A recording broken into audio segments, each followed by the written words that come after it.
Assalamualaikum warahmatullahi wabarakatuh. Waalaikumsalam warahmatullahi wabarakatuh. Alhamdulillahi rabbil alamin, wassalatu wassalamu ala sayyidina Muhammadin wa ala alihi wa sahbihi ajma'in, amma ba'du. Pertama-tama marilah sama-sama kita panjatkan puja dan puji syukur kita kehadirat Allah Subhanahu wa taala, yang mana sampai hari ini kita masih mendapatkan kesehatan, kesempatan, serta yang paling tinggi adalah nikmat iman dan Islam, sehingga kita sama-sama dapat melaksanakan sholat subuh secara berjamaah. Kedua kalinya sholawat beriring salam marilah sama-sama kita haturkan kepada junjungan alam baginda Nabi Muhammad sallallahu alaihi wasallam. Allahumma sholli ala sayyidina Muhammad wa ala ali sayyidina Muhammad. Semoga dengan kita selalu membacakan sholawat, maka kecintaan kita kepada beliau baginda Nabi Muhammad Rasulullah sallallahu alaihi wasallam selalu bertambah dan bertambah, dan semoga kelak di yaumul qiyamah kita mendapatkan syafaatnya. Amin amin ya Allah ya rabbal alamin. A'udzu billahi minasyaitonir rajim. Innani anallahu la ilaha illa ana fa'budni wa aqimis sholata li dzikri. Kita bukan saja tidak dapat menahan kesusahan dan penderitaan sebagaimana penderitaan baginda Rasulullah sallallahu alaihi wasallam dan para sahabat beliau di dalam menyebarkan agama ini. Bahkan keinginan untuk melakukannya pun sudah merupakan hal yang sulit bagi kita.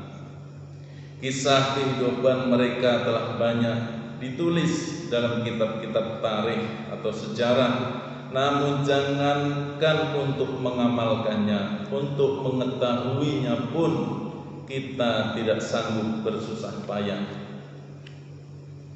Kisah yang ke-9 yaitu kisah Islamnya Sayyidina Umar radhiyallahu an. Sayyidina Umar radhiyallahu an adalah seorang sahabat yang namanya menjadi kebanggaan kaum muslimin. Karena semangat keimanannya, ia telah menggetarkan hati orang-orang kafir semenjak 1400 tahun yang lalu. Sebelum masuk Islam, ia termasuk orang yang sangat ganas dalam mengganggu dan menyakiti orang-orang Islam. Bahkan ia selalu berusaha membunuh baginda Nabi sallallahu alaihi wasallam. Suatu saat orang-orang kafir bermusyawarah untuk mencari siapakah orang yang berani membunuh baginda Nabi sallallahu alaihi wasallam. Umar segera menyahut, "Aku yang akan membunuhnya." Mereka berkata, "Ya, kamu bisa lakukan. Ya, kamu bisa melakukannya." Umar pun segera bangun dan pergi. Sayyidina Sa'ad bin Abi Waqqas radhiyallahu an, seorang sahabat dari kabilah Zuhrah, riwayat lain menyebutkan nama lain, Sayyidina Sa'ad radhiyallahu an bertanya, "Mau kemana engkau hai Umar?" Umar menjawab, "Aku mau membunuh Muhammad." Na'udzubillah. Sayyidina Zuhrah dan Banu Abdi Manaf tentu tidak akan berdiam diri. Mereka pasti tidak akan membiarkanmu hidup di muka bumi. Umar bertambah marah dengan jawaban tersebut seraya berkata, "Tampaknya kamu juga telah meninggalkan agama kita dan menjadi orang Islam. Jika demikian kamu akan kubunuh lebih dahulu." Sesudah berkata demikian, Umar menghunus pedangnya. Sayyidina Sa'ad radhiyallahu anhu menyahut, "Ya, aku memang telah masuk Islam." Dia pun langsung menghunus pedangnya. Ketika keduanya hampir mengayunkan pedangnya, Sayyidina Sa'ad radhiyallahu an berkata, "Wahai Umar, terlebih dahulu telitilah kabar tentang keluargamu, saudara perempuanmu dan iparmu juga telah masuk Islam.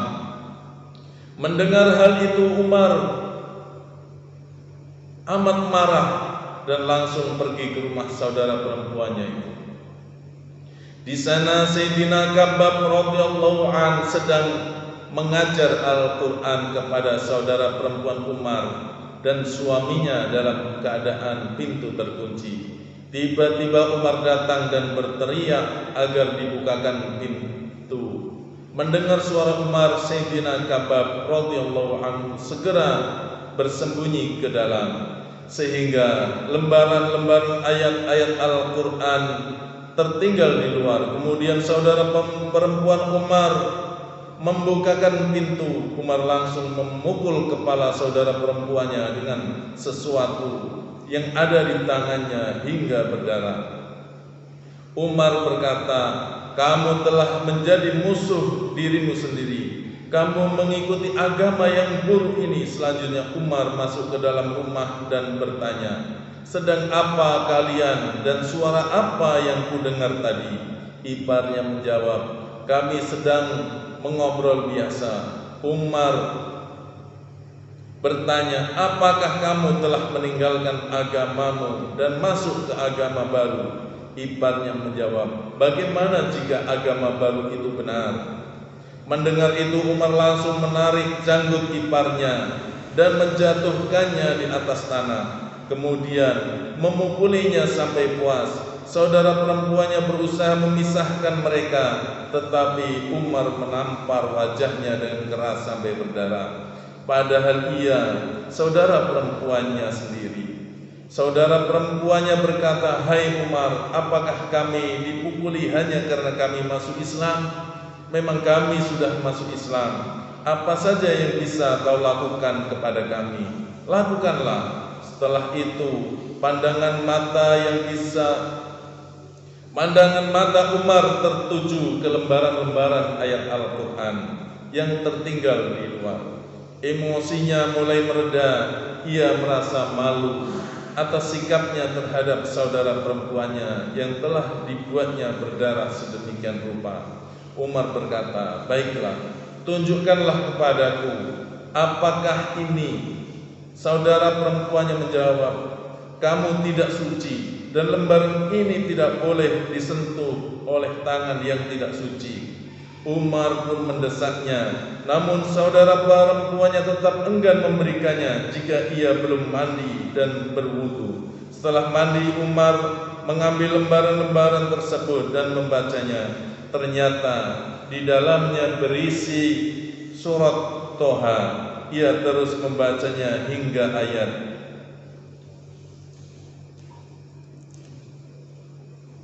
yang saya bacakan tadi. "Akulah Allah, tiada yang berhak disembah selain Aku, maka sembahlah Aku dan dirikanlah sholat untuk mengingatku." Quran surat Toha ayat yang ke-14. Selesai membaca ayat-ayat di atas, keadaan Umar langsung berubah. Ia berkata, "Baiklah, kini pertemukanlah aku dengan Muhammad." Mendengar hal itu, Sayyidina Khabbab radhiyallahu an segera keluar dari tempat persembunyiannya dan berkata, "Hai Umar, aku sampaikan kabar gembira untukmu. Kemarin pada malam Kamis aku mendengar baginda Rasulullah SAW berdoa, 'Ya Allah, kuatkanlah Islam dengan Umar atau Abu Jahal, siapa saja dari keduanya yang lebih engkau sukai, karena keduanya adalah tokoh kuat yang sangat terkenal.' Sekarang telah diketahui bahwa doa baginda Nabi SAW telah dikabulkan untukmu." Setelah peristiwa itu, ia dipertemukan dengan baginda Nabi SAW dan ia masuk Islam pada hari Jumat subuh. Dari kitab Kasyais. Dengan Islam Sayyidina Umar radhiyallahu an, semangat orang-orang kafir mulai menurun. Meskipun demikian, kaum muslimin masih sangat sedikit jumlahnya, sedangkan yang memusuhi mereka tidak hanya orang-orang kafir Mekah, tapi seluruh bangsa Arab. keislamannya telah menimbulkan kemarahan besar bagi kaum musyrikin, dan mereka semakin berusaha menghabisi kaum muslimin. Mereka mencoba menghabisi kaum muslimin dengan berbagai cara, tetapi kaum muslimin tidak gentar, bahkan berani mendirikan sholat di Masjidil Haram. Sayyidina Abdullah bin Mas'ud radhiyallahu anhu berkata, Islamnya Sayyidina Umar radhiyallahu anhu merupakan kemenangan bagi kaum muslimin.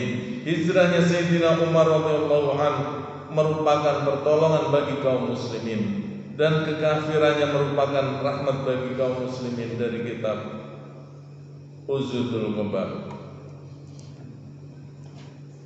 Demikianlah yang sedikit cerita dari Sayyidina Umar radhiyallahu an. Semoga dengan kita mendengarkan kisah, salah satu kisah dari para sahabat ini, keimanan kita semakin bertambah, semakin kuat, semakin banyak amalan-amalan kita, dan semoga kita senantiasa selalu bersyukur atas nikmat Allah ini, yaitu nikmat iman dan Islam. Semoga kelak nanti pas kita syakaratul maut, kita mengucapkan kalimat la ilaha illallah Muhammadur Rasulullah. Demikianlah kami tutup. Billahi taufiq wal hidayah. Wassalamualaikum warahmatullahi wabarakatuh. Waalaikumsalam. Kita tutup dengan doa kifaratul majlis. Subhanakallahumma wa bihamdika asyhadu an la ilaha illa anta astaghfiruka wa atubu ilaik. Billahi taufiq wal hidayah. Wassalamualaikum warahmatullahi wabarakatuh.